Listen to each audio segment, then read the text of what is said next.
ओम नमो भगवते वासुदेवाय नमः। प्रिय भक्तजनों, आज बृहस्पति के दिन आप बृहस्पति देवता की बड़ी ही दुर्लभ कथा सुनेंगे। इस कथा को सुनने से भक्तों की सभी मनोकामनाएं पूर्ण होती है। प्रेम से बोलिए बृहस्पति देवता की जय। प्राचीन समय की बात है। भारतवर्ष में एक राजा राज्य करता था। वह प्रतापी, दानी और धर्मपरायण था। प्रतिदिन मंदिर जाकर भगवान के दर्शन करता, ब्राह्मणों और गुरुओं की सेवा करता। जो भी याचक उसके द्वार पर आता उसे कभी निराश नहीं लौटाता था।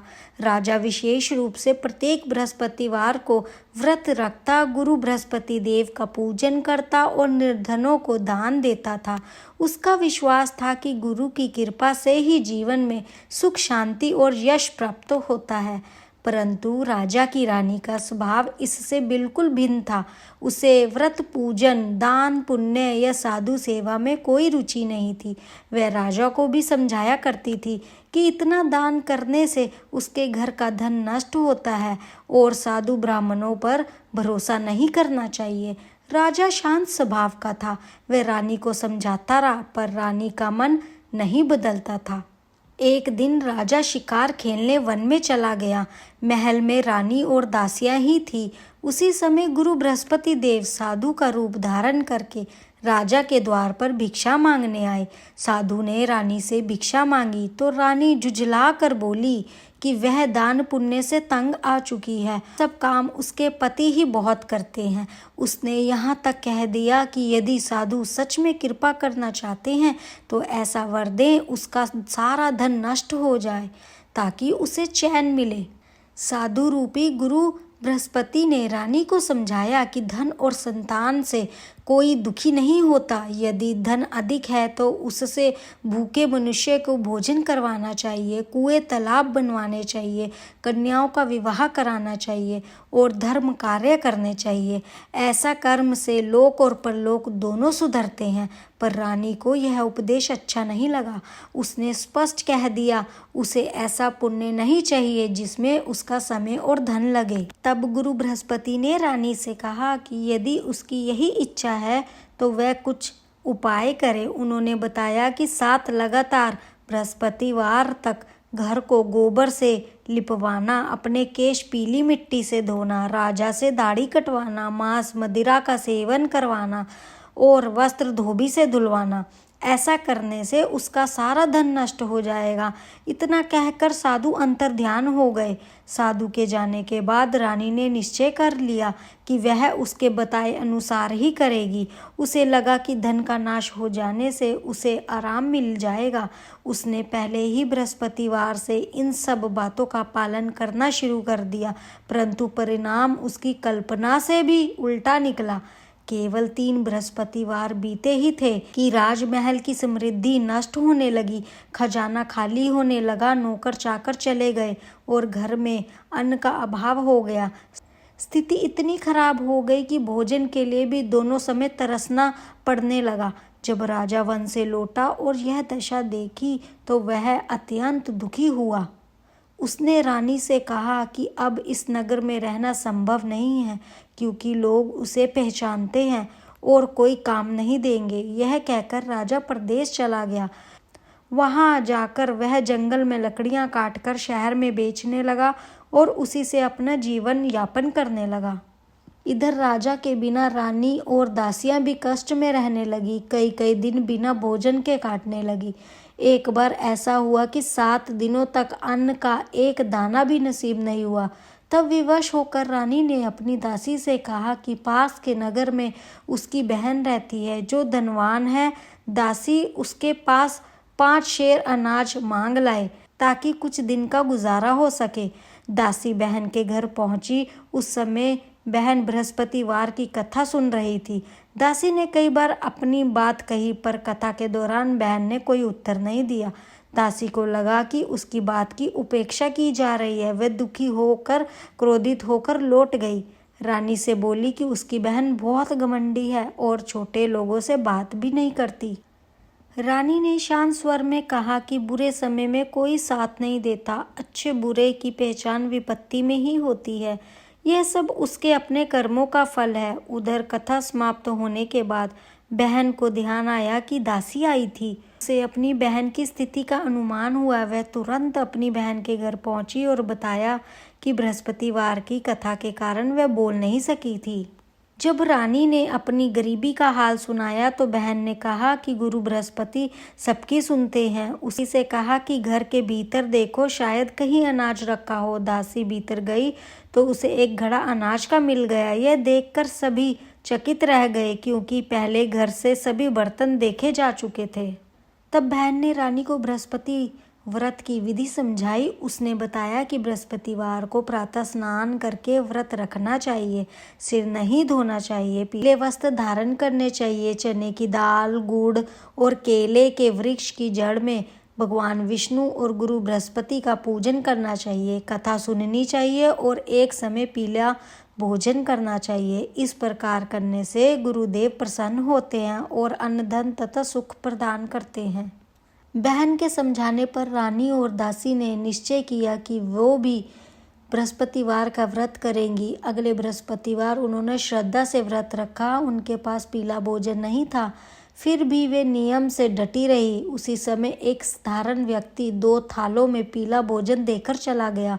वो समझ गई कि यह गुरु बृहस्पति की कृपा है। उस दिन के बाद रानी और उसकी दासी पूरे मन से प्रत्येक बृहस्पति को बृहस्पति देव का व्रत रखने लगी। वे नियम पूर्वक स्नान करती, पीले वस्त्र धारण करती, चने की दाल और गुड़ से भगवान विष्णु तथा केले के वृक्ष का पूजन करती और श्रद्धा से कथा सुनती।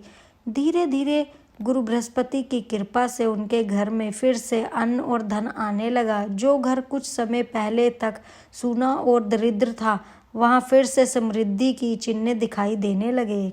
कुछ समय बाद रानी के मन में फिर से आलस आने लगा। उसे लगा कि अब तो धन अपने आप आ ही रहा है, इसलिए अधिक परिश्रम और नियम की क्या आवश्यकता है। यह देखकर दासी ने रानी को समझाया कि पहले भी इसी लापरवाही के कारण सारा धन नष्ट हो गया था।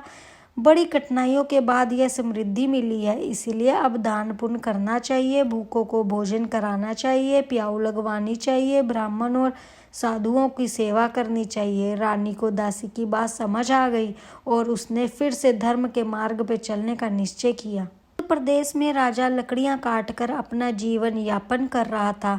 दिन भर जंगल में परिश्रम करता और शाम को लकड़ियां बेचकर जो थोड़ा बहुत धन मिलता उसी से गुजारा करता।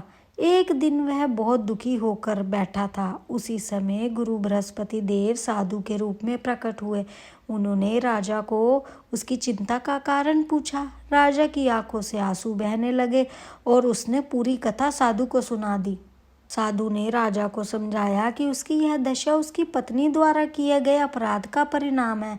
अब चिंता करने की आवश्यकता नहीं है, क्योंकि रानी ने बृहस्पतिवार का व्रत करना शुरू कर दिया है। साधु ने राजा को बृहस्पतिवार का व्रत करने की विधि बताई और कहा वह चने की दाल और गुड़ से गुरु बृहस्पति का पूजन करके तथा कथा सुने। ने अपनी विवशता बताई कि उसके पास पूजा पाठ का सामान जुटाने तक का साधन नहीं है। तब साधु ने आश्वासन दिया कि बृहस्पतिवार के दिन उसे सामान्य दिनों से अधिक धन प्राप्त होगा। साधु की बात सत्य सिद्ध हो गई। अगले बृहस्पतिवार राजा को लकड़ियां बेचने पर दुगना धन मिला। उसने श्रद्धा से व्रत किया और गुरु बृहस्पति का स्मरण किया। कुछ समय तक राजा की स्थिति सुधरती रही, पर एक बृहस्पतिवार वह व्रत और कथा करना भूल गया। उसी दिन उस नगर के राजा ने विशाल भोज का आयोजन किया और आज्ञा दी कि कोई भी अपने घर में भोजन न बनाए, सभी को राजमहल में आकर भोजन करना होगा। लकड़हारा कुछ देर से पहुंचा, इसीलिए उसे महल के भीतर ले जाया गया। भोजन के समय रानी की दृष्टि अपनी हार रखने वाली खूंटी पर गई और हार वहां नहीं दिखा। उन्हें संदेह हुआ कि लकड़हारे ने ही हार चुरा लिया है। बिना जांच पड़ताल के उसे कारागार में डाल दिया गया। कारागार के बंद होकर राजा बहुत दुखी हुआ, गुरु बृहस्पति को याद करने लगा। तभी गुरु बृहस्पति साधु रूप में प्रकट हुए और बोले कि कथा न करने के कारण उसे यह कष्ट मिला है। उन्होंने बताया कि अगले बृहस्पतिवार को कारागार के द्वार पर उसे कुछ पैसे मिलेंगे। उनसे पूजा और कथा करनी चाहिए। ऐसा ही हुआ। राजा ने श्रद्धा से पूजा की। उसी रात गुरु बृहस्पति देव ने नगर के राजा को स्वप्न में बताया, लक्कड़हारा निर्दोष है, वही सच्चा राजा है। हार उसी खूंटी पर टंगा हुआ है। यदि उसे मुक्त नहीं किया गया तो राज्य का नाश हो जाएगा। प्रातः राजा ने हार पाया और तुरंत लक्कड़हारे को मुक्त कर सम्मान सहित विदा किया। लक्कड़हारा अपने नगर लौटा। उसने देखा कि वहाँ पहले से अधिक बाग, कुएं, तालाब, धर्मशालाएं और मंदिर बने हुए हैं। उसे ज्ञात हुआ कि यह सब उसकी रानी और दासी द्वारा गुरु बृहस्पति के पुण्य से बनाया गया है। राजा को यह देखकर आश्चर्य और प्रसन्नता हुई। रानी ने बताया कि यह सब गुरु बृहस्पति की कृपा से संभव हुआ है। राजा ने तब दृढ़ निश्चय किया कि वह जीवन भर गुरु बृहस्पति देव का व्रत और कथा करेगा। उसने दिन में कई बार कथा सुनाना प्रारंभ किया। एक दिन यात्रा करते समय उसने मार्ग में लोगों को कथा सुनाई और जहाँ जहाँ कथा सुनाई गई वहाँ वहाँ कष्ट दूर हुए। बीमार स्वस्थ हुआ और दुखी सुखी होने लगा। अनंत गुरु बृहस्पति की कृपा से राजा और रानी को संतान प्राप्ति का वरदान मिला। राजमहल में आनंद और उत्साह छा गया। राजा रानी ने जीवन भर धर्म, दान और व्रत का पालन किया और सुख शांति से राज्य चलाया। जो भी भक्त श्रद्धा, नियम और विश्वास के साथ बृहस्पतिवार का व्रत करता है, गुरु बृहस्पति देव उसकी रक्षा करते हैं। उसके जीवन में दरिद्रता, दुख और बाधाएं दूर करते हैं। संतान, धन, विद्या और यश की प्राप्ति होती है। जो इस कथा को पढ़ता है, सुनता है या दूसरों को सुनाता है, उसे गुरु बृहस्पति देव का विशेष आशीर्वाद प्राप्त होता है।